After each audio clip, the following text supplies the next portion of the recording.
Now on CoastTV News. Property reassessment looming in Delaware. What developments could come today? Commercial change, how and where developers want to carve out a piece of Sussex County land for commercial use. This is CoastTV News Midday. Good morning and thank you for joining us. Today is Tuesday, October 7th. I'm Grace Eckerly and welcome to CoastTV News Midday.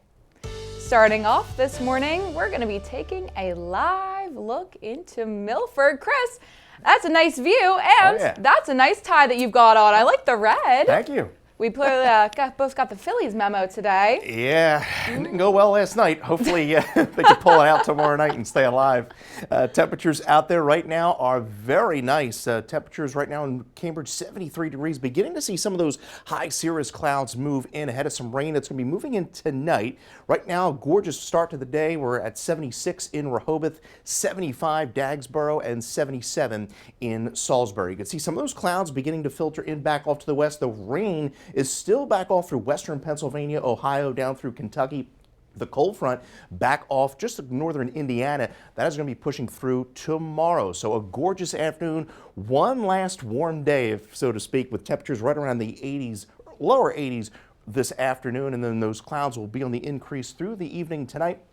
Rain holds off till the overnight, so it's a rainy morning commute tomorrow. That rain will be heavy at times through the morning. Could even have a rumble of thunder through about midday, and then we'll see some clearing late in the late morning, early afternoon. And then behind the front, we are going to, see some chilly air roll in. In fact, we could see some patchy frost early Friday morning, and then we are keeping a close eye on the coast. Over the weekend, we could be dealing with a coastal storm that could bring rain, wind, and some coastal flooding. We'll talk more about that in the full 7-day forecast. Grace. Thanks, Chris. Happening today, the next Delaware legislative hearing re-examining that statewide property assessment. The hearing is going to include presentations and committee questioning from officials from Sussex and Kent counties. Now, last year's court-ordered reassessment was the first in decades and left many homeowners with higher property tax and school tax bills. We'll have more on this, including lawmaker response, later on CoastTV News at 5 and 6. This is developing here at Rehoboth Beach, now considering a new way to protect public gathering locations. This is in a form of a vehicle barrier plan for the near boardwalk, bandstand, and bathroom areas. You can see how the area looks now on your screen, all open along Rehoboth Avenue. And here's what the city's rendering, showing what ballards would go to keep vehicles out.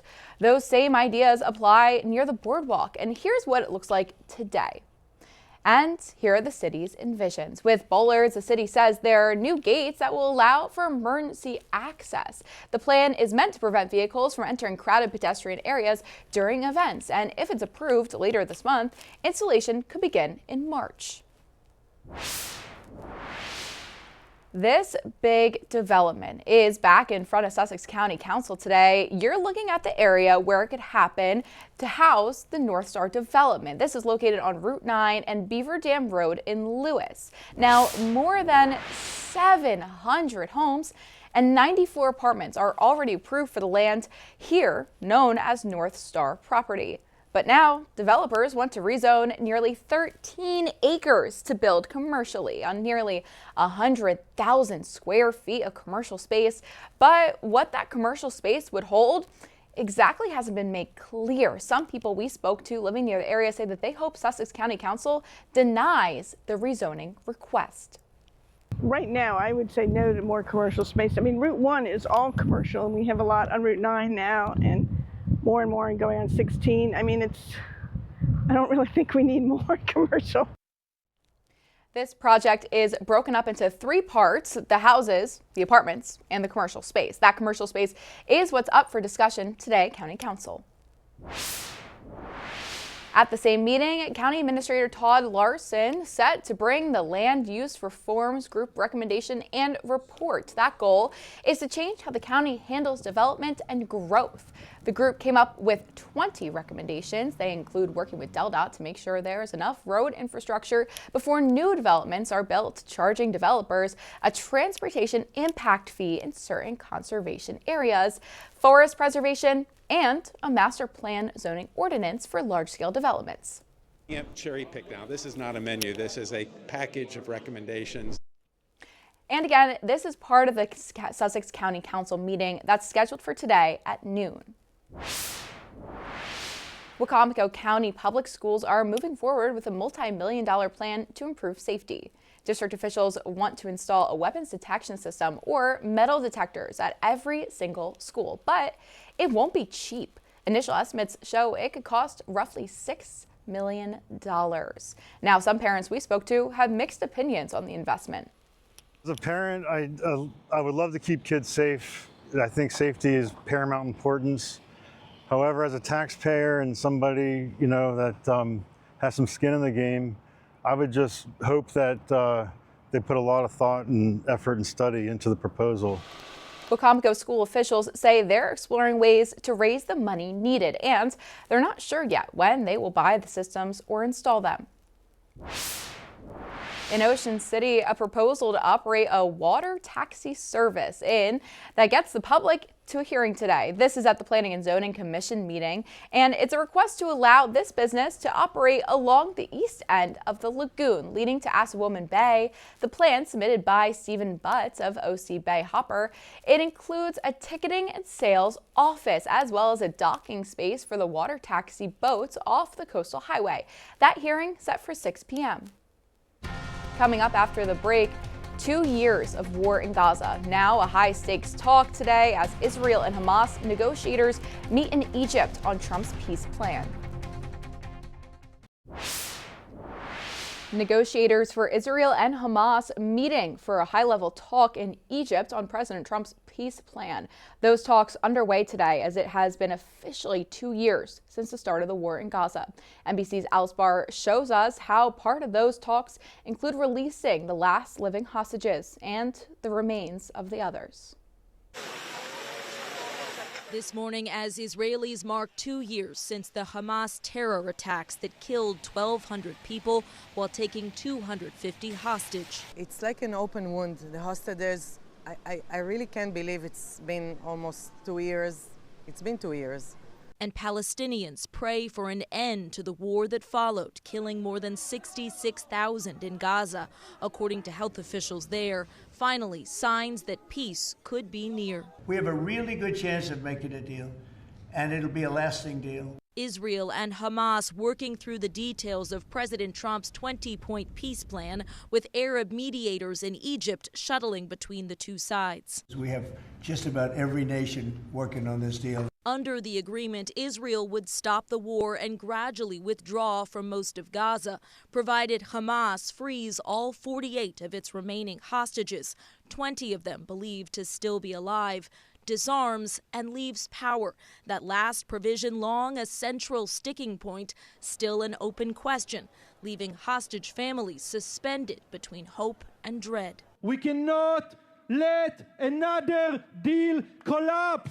NBC News chief foreign correspondent Richard Engel spoke to one freed hostage about the day that changed everything. I was here on my bed, and my wife was here on the ground. The painful months held captive in a tunnel and the urgency for those who remain. Bring all of them, all of the hostages, and finish this war. A plea echoing across the region and the world.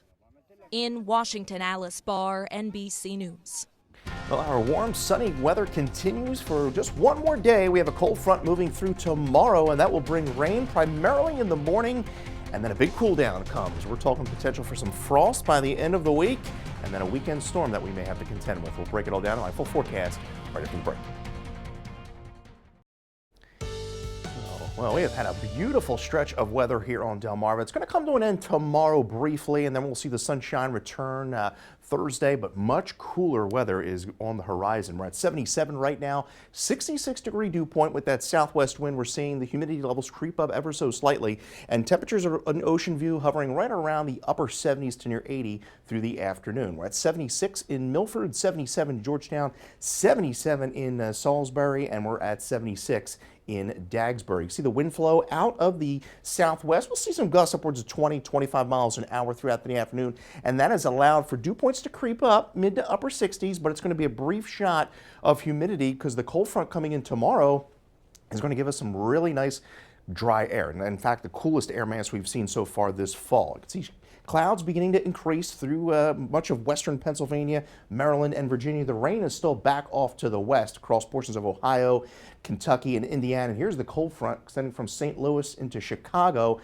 then we have another front back off to the west. That's going to usher in even cooler air as we approach Thursday. And you can see the temperature difference. We're at 71 St. Louis, 55 Minneapolis, 49 in Pierre. This afternoon, mostly sunny skies give way to cloudy skies this evening. 81 Georgetown, 76 Easton, 79 in Cambridge, highs around 81 in Salisbury to 79 in Snow Hill. You can see the rain chances ramp up tonight through tomorrow, and then over the weekend, watching that coastal low that we've been talking about affecting us late Saturday through Monday. Increasing clouds through the evening tonight. We stay pretty dry. It's overnight. We begin to see those showers work into the area. Not all that heavy, but by daybreak, we see that steadier rain moving in and some heavier pockets, some rumbles of thunder possible. Not expecting anything severe, but a soaking of rain coming in through the morning. And you see by 9 o'clock, some heavier rain extending right down Coastal Highway through Ocean City, back through Salisbury. But it's a quick shot of rain because by lunchtime, we begin to see the rain, the heaviest rain, exiting the coast.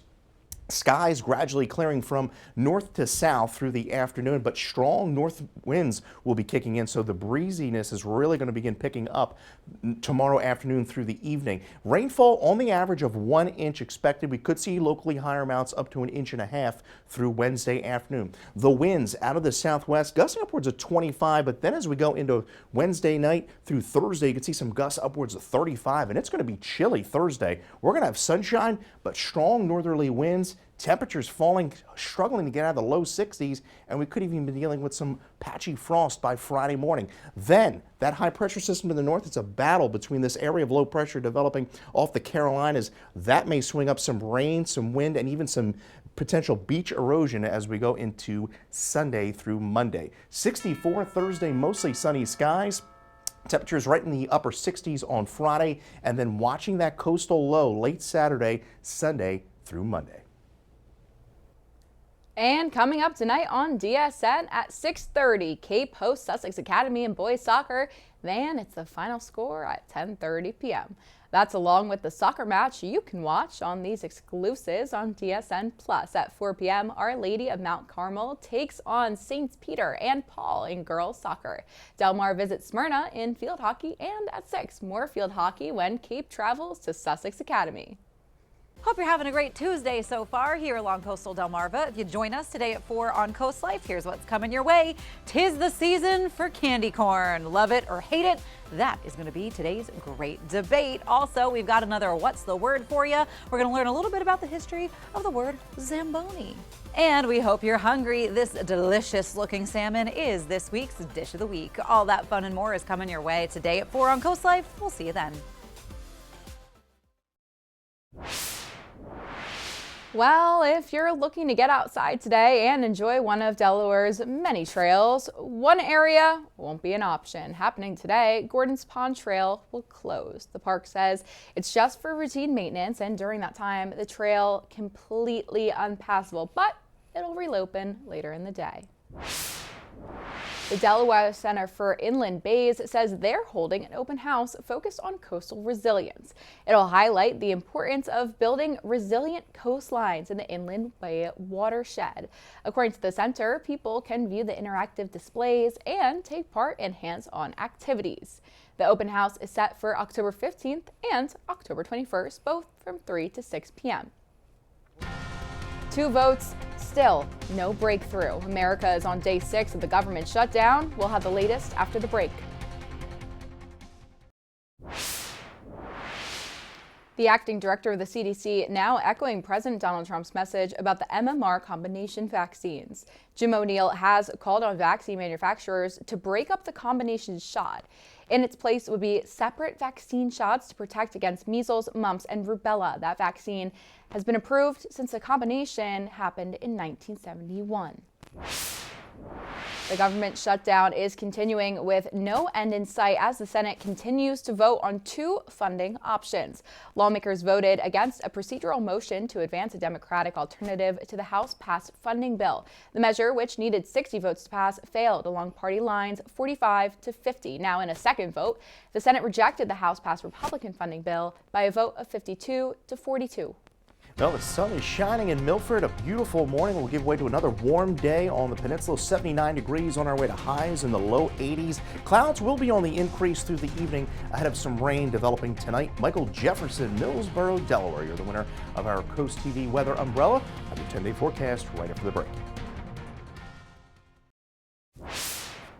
Another festivity coming to Ocean City, and that means another special event zone will be in place. The town says it's going to be taking place from Thursday, October 9th through Sunday, October 12th. The town of Ocean City says this is for the Endless Summer Cruisin' event. The zone reduces established speed limits and increases violation fines. Also, there will be an increased police presence throughout the town. You remember your latest forecast is just your call away. Just call the First Alert Weather Phone, sponsored by Broxton and Dallas Federico. Rain moves in overnight. That rain could be heavy at times through Wednesday morning. Even a few thunderstorms are possible as that front pushes through. And that front's going to bring some very cool air in here late week. Could see some patchy frost early Friday morning, and keeping a close eye on the weekend, Sunday through Monday, for potential coastal storm. Grace. Thanks, Chris, and thank you for joining us here on Coast TV News Midday. If you'd like more local news and weather, download our Coast TV News app. And don't forget to join us right back here for Coast TV News at 5 just later this afternoon. But until then, have a great day.